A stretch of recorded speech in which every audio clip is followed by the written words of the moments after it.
We're with Brett Lear. He's the library director of the Sonoma County Library. We were talking just before we started, director of the library director, library. You've been all libraries all along. You started in Florida? Yeah, when I was 18. Yeah. In libraries? Yeah. Really? Yeah, been doing it since I was 18. I was on a Pell Grant at the University of Florida, and you had to do work study. Yeah. So, I was at the financial aid office looking at the job board, and it's Florida, and it's Gainesville, and it's 95 degrees, right. And all this stuff was outside, and I saw library work as one of the jobs. So it's got air conditioning. Yeah. Well, that's it. That's what I tell people. I got into libraries because of the air conditioning. That is really wild. And so you studied library sciences there. Yeah. So for those of us who don't understand exactly what that means, what is library science? Yeah, I'm not really sure it's a science, but back I was in library school 1990 to 91 or so. Back then it felt a little more like trade school. Yeah. We learned how to do processes. Back then some things were still manual, so we actually learned how to check in magazines and stuff like that. And then there was theory. It's very important to not censor in libraries, things like that. So we learned about some of the founding principles. There's a lot of stuff I should have learned that they didn't teach, how to deal with challenging people. Right. Management things like that. I kind of had to pick up later, but yeah. That's interesting. And this is right before that massive disruption known as the internet came in. Right. I remember the day it almost hit in libraries, yeah. Can you describe that? It fascinates me. Yeah, like my first professional job was at New York Public Library, and when I got there, the card catalogs had been taken out, but there really wasn't any viable replacement yet. So we had books that we would open up, and it would tell us, where the book should be on the shelf, but we didn't really know if we had it or not. So then we'd go check the shelf to see if it was there. And then about 2 years later, the internet came along, and I remember the day that the IT guys, Mosaic was one of the first web browsers. That's right. He brought along some floppies, and he put Mosaic on our computers, and like the next hour, boom, there was the internet. Extraordinary. It was like 1995 or something like that. So you didn't come from a library family, but you. No. But you. No. What was your family like? I think I was the first one to go to college. Wow. My mom, I think she finished high school. My grandpa worked for the railroad. He was a Depression era kid, so I think he probably got through 5th or 6th grade. So no library background, but reading was big. Right. Particularly with my grandpa. My grandpa, like, he would read the same books over and over, Shogun, stuff like that. But he always had a big, thick book on his, end table. And since a kid, I was in our school libraries and just read everything I could get my hands on. Were you interested? What did you read as a kid? Yeah, I think some of the stuff every probably boy is, read all the Hardy Boys and all that stuff. And I was a little precocious as a reader, so I was on to Lord of the Rings and all that at a pretty young age. But that's great. And then quite a bit of nonfiction, like I think any boy too. You read stuff about Julius Caesar and cars and all that stuff. And now I have a 2-year-old, so it's kind of fun to show him stuff that I used to be into when I was little. Do you think having that culture of reading in your household sort of like made you open to the idea of working indoors in air-conditioned libraries? I mean, Yeah, it just seemed like, I worked in my undergraduate library, from 18 to 22, and then I graduated with an English degree, and you cannot get a decent job as an English, degree. At least you hear that, kids? Yeah. At least you couldn't back then. So, I knew I had to go to grad school for something. And I was talking to a friend who I worked with in the undergraduate library, and he said he was going to study for his master's in library science, and I didn't know there was such a thing. But since I'd done it all through undergrad, it seemed like I was delighted to find out you could continue on working in libraries as a professional. So what is library science in that context? Like, I have a friend who was a librarian who became a CIA agent. Okay. Right? I mean, there's this working with information at the Right. level that you guys do, Right. and the taxonomy of information, all Right. that. Now it's big data management and that, and NASA, NPR, just about any agency, has a librarian because there's all this information that needs to be managed, and anymore in school, I think that's what they teach is really how to manage massive amounts of data And create ways to understand and express that data. I'd imagine. Right. Yeah. Right. Right. But do you see do you see it as data? Is it just information, or is there an art to it? Yeah, I think that's that's where the librarian comes in. Is you have all this data that doesn't necessarily make sense, and I think what librarians are very good at is making those connections and organizing things in ways that it turns it into information. I mean, I think that's what we do. That's a really good distinction. Data is just numbers and stuff. Yeah. Information is meaningful extraction of from that. Right, Okay. right. And even at the public library level, a librarian will do that for you. If you were to go off on your own and try to find out about a topic, there'd be all these magazine articles and books and different online resources, whereas a librarian just does a really nice job of taking all that and kind of packaging it and presenting it to you in a way that's helpful and not overwhelming. Yeah, and if it's not on the first page of Google, no one's going to see it. So you guys do a little deeper dive, I would imagine. Yeah, and I gave a talk at the League of Women Voters recently. I just Googled register to vote, and I think I came up with, 18 million hits. And, if you were to call a library and say, hey, how do I register to vote? You would get an answer just like that, where you don't have to wade through In fact, you can kind go of all down the to the library noise. and get the forms, right? Yeah, Exactly. Yeah, it's amazing. Exactly. So libraries, they've had to transform, they've had to evolve because of disruptions like the internet, like we mentioned, but also just the way we use stuff in information and process it has changed. Right. And it's interesting, like you'll see things like video stores, which are sort of predicated on a library model, like a lending library model, but they're all gone now. Right. So how does the library exist, yet Blockbuster has evaporated in all these other institutions? Yeah, I think there's a couple things. One thing that libraries are is they're the librarians in those facilities. It's the human connection, and I think we're one of the last places in society where you can have a really pretty personal experience where someone spends a significant amount of time with you at no cost. Right. I think libraries are really wonderful at taking tax revenue and expanding it to where kind of the return on investment is incredible. You for what you may pay, in taxes for the library each year, you can go to the library and get classes, you can get ebooks, you can get print books, you can do all this. So I think we're really wonderful at, just taking a little bit of resources and blossoming it. I'd say so. And you guys represent not just the local libraries here in Santa Rosa, where our show airs principally, but you have the entire county, which is huge. Yeah. How many libraries do you have? Now we have 14. We just opened our newest I call it a temporary library because it's in a site that eventually won't be there anymore, but we just opened Roseland location. So 14 now, and then we have the history and genealogy annex behind Central, so in that sense 15. Yeah. How's Roseland doing? Is it thriving? Yeah, I think at first, people didn't know it was there. So, it was a little slow at first. We share it with the Boys and Girls Club, and they have the kids in there in the afternoon, so we're in there in the morning. So the hours are a little challenging because I think the kids are in school during that time, and a lot of the adults are working.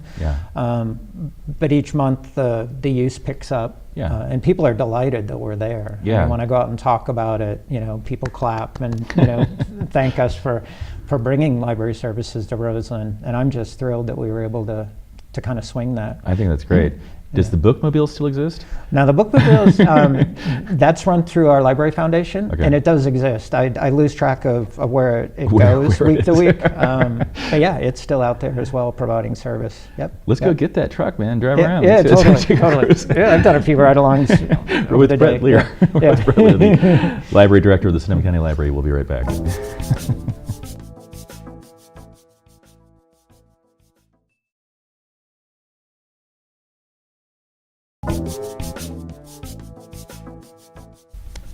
And we're back with Brett Lear. He's the library director of the Sonoma County Library System, which is 14 libraries strong now, with the inclusion of the new Roseland location. Very cool. But you're used to libraries because you've done this all your life in Florida, in Oregon, New York. New York. Yeah, you work for the New York Public Library. I mean, that is like the gold standard of what a library is supposed to be. Yeah. What were you doing there? Sweeping floors? So No, like I didn't work at I didn't work at the Lions building. Right, the one that everyone sees. Yeah, right. Yeah. Mine wasn't that great, but no, like when I graduated library school, and I'd grown up in a really small town, Florida. So I sent out, I think, 80 applications just everywhere. Wow. And the first ones I heard back from were all three of the big systems in New York Public, Queens, and Brooklyn. That's great. So I went up there and drove up, set up interviews on the same day at all three. Oh, in three different boroughs? Right. I thought that was totally doable, was on public transportation. And by the time I got to the last one, I think in Queens, I was running 2 hours late. Oh my God, I was only 22, so they interviewed me. I would not have. I would have said too late. But interviewed at all three and got offered jobs at all three. So I went back and asked my advisor, what would you do? And he said choose either Queens or New York, and I chose New York. So moved from Florida up there. It was awesome. So that was like your first job. Yeah. That's great. Yeah, and I was a little afraid of New York, so I asked the HR guy, could you put me somewhere that's not scary? So he put me on Staten Island. Not too scary. Yeah, it was pretty. It's the conservative borough. Yeah, and this is before the gentrification of Brooklyn and stuff like that. Right. So, yeah. But I kind of regretted it pretty quickly because I ended up going into Manhattan all the time, and eventually I got transferred to the East Village. Yeah, that's cool. Which is really cool. Yeah, especially for a young guy, and the punk rock and all that was going on. So it was a blast. I was there about 4 years. Oh, you went to CBGB's and stuff. Oh yeah. It's not even around anymore, but awesome. I went to that and just loved it. I mean, it was hard. The salary wasn't great. New York City was super expensive. Yeah. So. I didn't get to go to Broadway shows and stuff like that. But you went to CBGB's. Yeah. You won New York. Yeah. But what brought you back to the West Coast, or out to the West Coast, I should say? Yeah. So after a while, I was kind of done with New York, just because I wasn't making much money in that, and so bright lights, big city. Yeah, right. So I was dating a lady at the time, and a job opportunity opened up back in Florida at the library that I'd gone to library school at. So I went back and managed that library for a while and decided I didn't like academic libraries very much. It just felt very different than public. Well, what's the difference? I didn't really feel like I had much contact with the public. Oh, I see. It was just a lot of committee work in that, but I wasn't really interacting with people as much. Is that part of the job that you like? I did back then. I don't do a lot of it now. I mean, I'm not now I don't like people at all. But when you're a public librarian, you're just out on the floor all the time, interacting. It's very varied. 1 minute you're helping a kid, the next you're helping an elderly person. The topics are all over the place. So the variety is really exciting, and I didn't feel that so much in academic. Do you think that it's more of in that capacity when you're on the floor, is it a service job? I mean, are you serving an ideal versus just moving information around, that kind of thing? I think it very much is a service job. I mean, I sometimes refer to libraries as a service industry. Yeah. When I used to interview as a library manager, I loved when I had people that had been, if you were a waiter, is your background, things like that. I loved interviewing those people because in ways, library work is very intellectual, but it's also, you're on your feet, you're out on the floor, you're showing people things, you have to deal with all different types of personalities. So it's, in that sense, it's very much a pure service job. And you're dealing with weird requests. Weird requests, some of them are very personal too. People will tell you they're sick and ill. They'll tell you that, they're worried about their children, and then some of it's just kooky stuff too. Do you feel like sometimes you're like a psychiatrist? Like the way that a bartender or a hairdresser can be? Yeah, I think people will, people want to be listened to. So, I think people sometimes try to draw you in, and I think as a librarian, there's a certain boundary you set where I try to understand what your need is, but I probably don't allow myself to completely be pulled in to your situation. So it is somewhat of a... You have to manage that. Yeah, it's somewhat of a transaction, I think, of me trying to get you something that'll help you without me being completely drawn into your issue. And there's privacy issues too. Right. So, and I know that generally you guys don't allow information about what people are checking out to get out there, which is that's a big thing. Right. But also when you're doing that one-on-one stuff, is there a confidentiality provision? Or? Yeah, absolutely. I mean, it's, in some libraries it's within our, written guidelines and policies, but if you were to come in and ask a question of me as a librarian, it's certainly expected that I don't share that with anybody. I might turn to a colleague and say, can you help me with this question? But once you leave, that's it. We don't go home and tell our family that you came in and asked a certain question because we do want to respect your privacy. Now, I can see like in personal matters like medical stuff, if I'm asking you about certain things because I'm ill or whatever. But what if I came in and asked you, where are the bomb making books? Yeah. I mean, do you have a responsibility to share that information? Or, I mean, it's a weird question because like, how do you balance privacy versus safety? I'd say 99% of the time we would honor the question and get you the answer. Because I don't know the circumstances. I'm in an MBA program at Sonoma State, so a few weeks back I was Googling, where can I buy an assault rifle? Because I wanted to know what the current rules were around that and if it was easy or hard, because I was doing a paper around gun violence. So I would expect if I walked into a library and asked that question that I would get help, and there wasn't an assumption that I was a bad guy. And I think that's how we go about things usually, is we can't assume the intent behind the question. Now, if you came in and said, I want to go hurt somebody, help me with that, that's that's a different issue. You don't call the library mafia and go, no. But there's better, I've had things happen in libraries where, I have called the police, but it's usually over, physical behaviors. Or incidents within the library itself. Incidents, stuff like that, it's, I mean, I didn't mean to like spring a, it's a great question on you, but it fascinates me because I'm a firm believer in the privacy of libraries and the sanctity of that and all that. And yet, in the day and age we live in now, this is unfortunately a consideration sometimes. Right. And those type of questions do come up on occasion where I think librarians are in a bit of a, an ethical dilemma.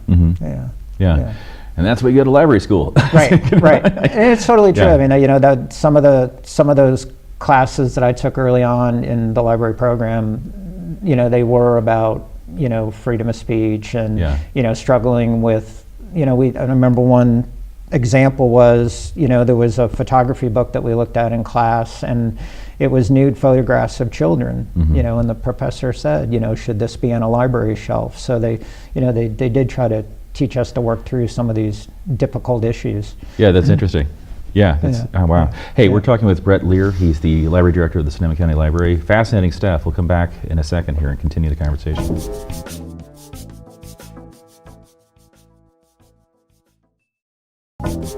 We're back with Brett Lear. He's the library director of the Sonoma County Library System, 14 libraries strong. We were talking about privacy issues in the preceding segment. Let's talk about censorship issues because that's another really interesting place of a lot of action happens there for you guys, but also it's a weird era for censorship, I think, for us. How do you address issues of whether a book should be on a shelf or not? The process usually is, we order a lot of books just through certain review sources that we go to, in that where we know how many titles are going to be published, and we guess that people are going to want those materials. We read the reviews. Most of the books we buy are probably from publishers that we purchased with before. And you're matching these possibilities with what your public wants to read and interest. A lot of it is what we predict or guess or even know sometimes, because people also request things and we'll purchase those. So meeting demand, but then I think one thing you want your library to be able to do is have a certain number of books that are there when you need them. So books on medicine and law and that. So day to day people may not be clamoring for those, but when you need it, you want to know that you can turn to your library and it's there. So what if how do you make a determination whether a book is should not be on a shelf?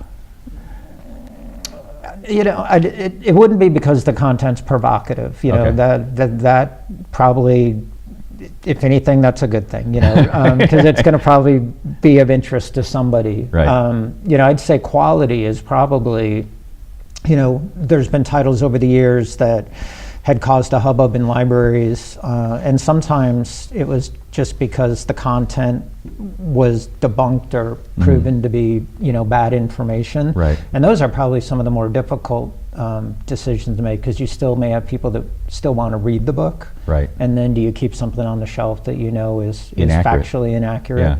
Yeah. But if something's, racy or has some sexuality Right. in it or that. How do you deal with the Huckleberry Finn factor? Where it's ostensibly it could be construed as racist in some ways. Not in others. Of course, it's Jack London's 100th birthday anniversary this year or something. Right. So we're doing a couple things around Jack London, and I have received a couple comments from the public. How can you celebrate this man that had some problematic views around race and that. Again, I think, something like Jack London or Huck Finn, those to me are a little easier, because this is literature that's kind of worked its way into the historic canon. Right. It's in the culture. And there's people that do want access to this. And I think if we were to pull something like that, the community would tell us we made a mistake. I would think it would be overstepping, yeah. Yeah, I totally agree. Now something that was just published that seems to have no value other than to be a racist tract, we'd probably really, that would be a harder decision than something like Huck Finn that is challenged every year by somebody. But again, I think it's considered the classic of American literature. It's also a historical document. It's of its time. It's representative of a time in certain mores. Absolutely. Yeah. Absolutely. And so the library is free. Yeah. Right. Yep. Which is amazing. Well, yeah. Well, I mean, free to us. Yeah. I know you've got a budget you're working with. How does an institution like the library persist? Is it just tax dollars and donations and? Yeah, well, our library, we have a pretty narrow funding stream. It's around 95 to 98% property tax revenue. Okay. We have a dedicated property tax in Sonoma County. Yep. Yeah. So if you own property, you're probably contributing towards the library. So that's our revenue stream. Okay. And then we have friends groups and a foundation. Yeah. And they kind of give us the rest, but that's something we're concerned about. We have one source of revenue that ebbs and flows with the economy. Good point. And a couple of years ago, you're probably aware we did try a tax measure to kind of give a boost to our funding. And what happened there? I'm a competitive person. We came within 2 points, and it was disappointing. So we may try again in November. What I've been doing is just trying to get all our ducks in a row, so if our commission chooses to go again, we'll be ready. But we do need a shot in the arm with our revenue. Why do you think the tax proposition failed? Is there a misperception of what a library is these days? What I think happened is we got a very late start. Okay. I started with the library in June of 2014. We didn't know that we were going to be placed on the ballot because we've changed some of our. Now the commission can levy its own tax. Back then we had to find someone else to get us on the ballot, and so we got the county to put our tax on the on the ballot, but that wasn't until August, and everything had this little tiny window, fundraising and everything. Yeah. So in ways I'm super proud of what we accomplished with a little runway. So that's why now I've been trying to get everything aligned so that if we go this time, that'd be great. We're better organized. Did you think that you'd be involved in politics when you took on the job? I mean, that's I didn't. I was a director in Florida, so I'd had a taste for this type of stuff. Yeah. But if you would have asked me 10, 15 years ago if I would be doing this type of stuff, I probably would have said no, and I probably would have said I don't want to either. Right. But once you're in it, it's exciting, it's fun, Yeah. it's challenging. It gets the adrenaline going. So now I'm enjoying it. But no, I wouldn't have thought that this would be the path. and libraries are changing so much. We were talking before we started the show about the fact that you guys have a 3D printer that travels between the branches. That's incredible. Yeah, it's really fun. The Santa Rosa Friends bought that for the Central Library, and I would we didn't quite know what to do with it at first, so we got ourselves trained on it first, and then now we send it around all of our libraries, so it's a printer in residence around the county, and I think it's the coolest thing. And you hear some of the stories about what people have done with 3D printers in libraries. There's a piece out there where a mom got a prosthetic arm made for his boy at the public library because they couldn't afford one otherwise. It's amazing. So it is. Yeah. It's unbelievable. So is that part of a trend in libraries across the United States where you're becoming more of a community resource center beyond just literature and media? I think libraries right now are, like you've said, there's so many disruptions, going on, with technology and all that. And I think libraries are taking a little time to figure out where they fit in with all this. So you're seeing libraries across the country trying a variety of things. Some are moving more towards a community center.